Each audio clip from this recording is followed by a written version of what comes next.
शवा मदरसतुल Medina के तहत अफ्रीकी मुल्क मोज़म्बिक के शहर मापुतो में अजीम शान सुन्नत भरा इज्तिमा हुआ, जिसमें मदरसतुल मदीना में ज़ेरे तालीम बच्चों, इनके सरपरस्तों, असातिज़ाए किराम, जिम्मेदारान और दीगर इस्लामी भाइयों ने शिरकत की। तकरीब का आगाज तिलावत कुरान पाक से हुआ, जबकि कलाम भी पढ़ा गया। इज्तिमा में मुबल्लिग़ दावत इस्लामी ने सुन्नत भरा बयान किया और शरका इज्तिमा को अपने बच्चों को हिफ्ज़ कुरान के साथ साथ मजीद इल्म दीन के नूर से मुनव्वर करने के लिए जामिअतुल मदीना में दाखिल करवाने की तरगीब भी दिलाई और इन्हें भी दीन की खिदमत करने का ज़हन दिया। इस मौके पर मदरसतुल मदीना के एक तालिब इल्म ने भी मकामी ज़बान में सुन्नत भरा बयान किया। तलबा किराम में असनाद के साथ साथ दीगर तहाइफ और शील भी पेश की गई और इनकी हौसला अफजाई भी की गई।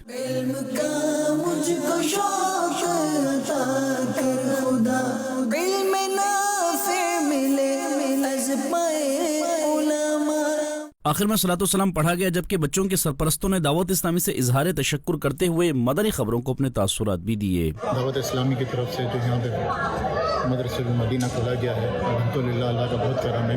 आज मेरे बेटे ने यहाँ से हिफ्ज़ कुरान कंप्लीट करा है। मेरे बेटे अबू बकर ने फैज़ान मदीना से आज नाजरा में माशाल्लाह कुरान ख़त्म किया है और मैं बहुत मुतासिर हुआ इनकी काविशों से, मेहनत से। खत्म कुरान पाक की बरकत से आज इनको तहफ़्फ़ुज़ मिले और बहुत अच्छा प्रोग्राम हुआ और हमें दिली खुशी है कि दावत इस्लामी मापुतो मोज़म्बिक में बहुत अच्छा काम कर रही है। अल्हम्दुलिल्लाह अज़्ज़ा व जल इस मदरसे में फ्री ऑफ कॉस्ट स्टूडेंट को जो है कुरान करीम की तालीम दी जाती है और अल्हम्दुलिल्लाह अज़्ज़ा व जल इस मदरसे में 112 से ज़्यादा स्टूडेंट कुरान करीम की तालीम हासिल कर रहे हैं। आपसे भी अर्ज है कि अपने बच्चों को मदरसतुल मदीना बॉयज में और बच्चियों को जो है मदरसतुल मदीना गर्ल्स में जरूर एडमिशन करवाएं। अगर आपके बच्चे हिफ्ज़ या नाज़रा कंप्लीट कर चुके हैं या बड़े हैं तो आपसे अर्ज है कि अपने बच्चों को जो है जामिअतुल मदीना में आलिम कोर्स के लिए जरूर बस जरूर एडमिशन करवाएं। वाज़ेह रहे कि जहां मोज़म्बिक के शहर मापुतो में नाज़र और हिफ्ज़ कुरान के लिए मदरसतुल मदीना का क़याम है, वहीं दर्स निज़ामी यानी आलिम कोर्स के लिए जामिअतुल मदीना का भी क़याम है, जहां तलबा किराम को इल्म दीन के नूर से मुनव्वर किया जा रहा है।